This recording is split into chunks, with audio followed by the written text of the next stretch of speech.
live from the palatial estate in Charlotte, North Carolina, 1401 Gene Williams Boulevard. This is Warchant TV's coverage, Warchant.com's coverage of the ACC Kickoff, alongside the managing editor of Warchant.com. He's Ira Schoffel.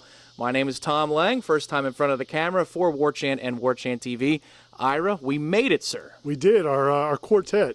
That's right. Our stellar, I think this might be, I don't know if this is a staff record or not, but we've got 4 of us up here, me, you, Austin, and Aslan behind the camera. Yeah, Aslan behind the camera. Austin is standing off yonder. We have a meadow behind the house that he's standing in and holding it down for us.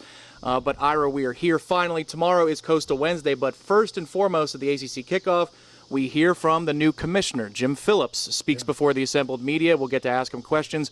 What do you anticipate from hearing from the ACC commissioner? Yeah, it's going to be different. This is the first time since I've been covering Florida State for almost 20 years that John Swofford's not going to give the commissioner's address. We understand he is here. He's still partaking in his farewell tour, which I think may take about 3 years. But Jim Phillips will speak, and I really think one of the big messages, he'll talk about some of the big topics that are across college football right now and college athletics. The comments Mark Emmert made last week about the NCAA and the future of that, national name, image, and likeness, NIL.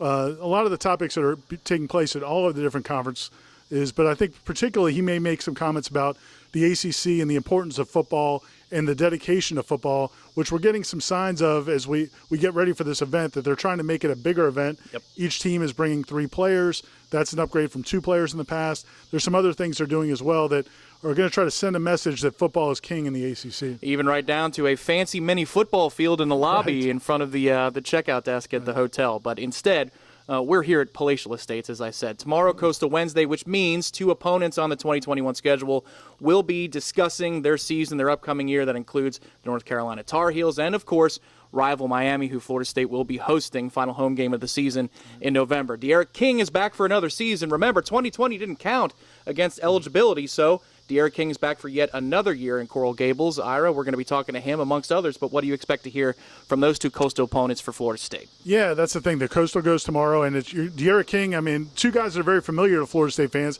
De'Aaron King and Sam Howell, former Florida State commitment.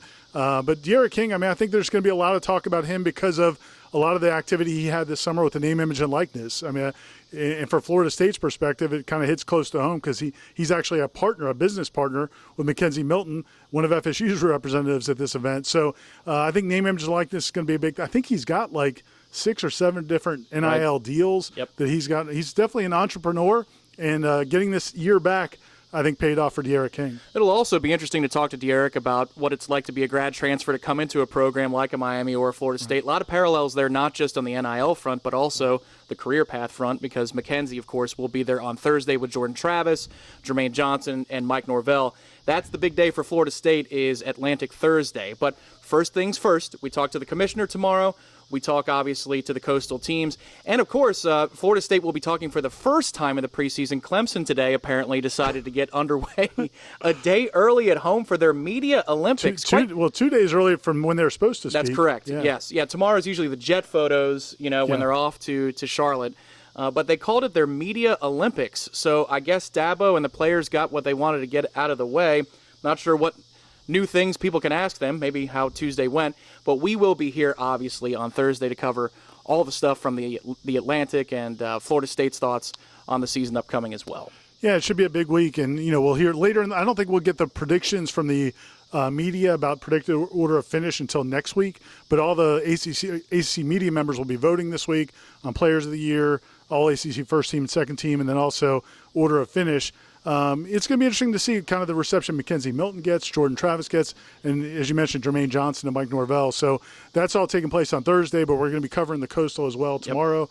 So we're going to have a lot of coverage at Warchant.com. It's all multimedia, too. It's not just Warchant.com right here on Warchant TV. There'll be podcast content. You name it, we'll have it for you over the next couple of days live right here in Charlotte. That's what Warchant does. We go on the ground, locally, where the events are happening. That's where we will be. And if we stay much longer, you're going to have coverage of me swatting this mosquito. Oh, I've already been bitten 3 times. If you're wondering why I'm stuttering a bit, it's because the mosquitoes are a-biting. From the palatial Gene Williams estate in Charlotte, North Carolina, alongside Ira Schoffel, the managing editor of Warchant.com, I'm Tom Lang. Stick to Warchant.com for the latest coverage of the next couple of days.